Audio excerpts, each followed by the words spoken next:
ദേ ഞാൻ ഈ ചാടി ഇറങ്ങുന്നത് ആഗ്ര സ്റ്റേഷനിലോട്ടാണ് കേട്ടോ.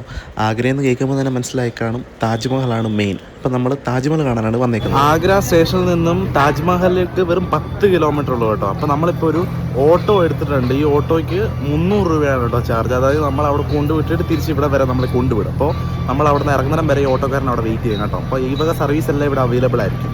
താജ്മഹലിൻ്റെ മെയിൻ ഗേറ്റിൻ്റെ അടുത്ത് എത്തി കേട്ടോ. ഇനി ഇവിടെ കുറച്ച് അങ്ങോട്ടൊന്ന് നടക്കണം. അപ്പോഴേ നമുക്ക് ആ ഒരു ഏറ്റവും നല്ല ഒരു കാഴ്ച കാണാൻ പറ്റുള്ളൂ. എന്തായാലും ഞങ്ങളിന്ന് വന്ന ദിവസങ്ങളുള്ള ഇന്ന് ഫ്രീ പാസ് ആണ് കേട്ടോ. ഇന്ന് നമുക്ക് കാശ് കൊടുക്കാതെ താജ്മഹൽ കാണാം. താജ്മഹലിലോട്ട് കയറാനുള്ള മെയിൻ ഗേറ്റിൻ്റെ എൻട്രി ആണ് ഇത്. ഇതുവഴിയാണ് കേട്ടോ നമ്മൾ അകത്തോട്ട് കയറുന്നത്. ഗായ്സ്, നിങ്ങൾ ഈ ഇതിൻ്റെ ഗേറ്റ് ഒന്ന് നോക്കണം കേട്ടോ. എൻ്റെ ദൈവമേ, എന്ത് ഭംഗിയാണെന്നറിയോ ഇത് കാണാൻ വേണ്ടിയിട്ട്. ഈ ഗേറ്റ് കണ്ടപ്പോൾ തന്നെ ആകപ്പാടെ വണ്ടറടിച്ച് പോയി. ആക്ച്വലി എന്നെ ഏറ്റവും കൂടുതൽ അത്ഭുതകരമായി നോക്കി നിർത്തിയ ഒരു കാഴ്ചയാണ് കേട്ടോ ഈ താജ്മഹൽ. ഞാനത് കുറേ നേരം ഇങ്ങനെ നോക്കി നിന്നു കേട്ടോ. എന്തോരം ആൾക്കാരാണെന്നറിയോ ഇത് കാണാൻ വേണ്ടി ഇവിടെ വന്നേക്കുന്നത്.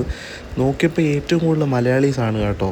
കേരളത്തിൻ്റെ പല ഭാഗങ്ങളിലായിട്ട് ഈ ഒരു കാഴ്ച കാണാൻ വന്നേക്കുന്നത്. ലോകത്തിലെ അത്ഭുതങ്ങളിൽ ഒന്നാണ് കേട്ടോ നിങ്ങളിപ്പോൾ കണ്ടുകൊണ്ടിരിക്കുന്നത്. ഞാൻ തന്നെ ശരിക്കും കണ്ടിട്ട് അത്രയ്ക്ക് എന്താ പറയുക അത്ഭുതപ്പെട്ട് നിൽക്കുക. ഇതൊക്കെ നേരിട്ട് വന്ന് കാണുമ്പോഴാണ് ഇതിൻ്റെ ശരിക്കുമുള്ള ആ ഒരു ഫീല് നമുക്ക് കിട്ടുള്ളൂ. അത്ര നല്ല ഭംഗിയാണ് കേട്ടോ ഇതൊക്കെ കാണാൻ വേണ്ടിയിട്ട്.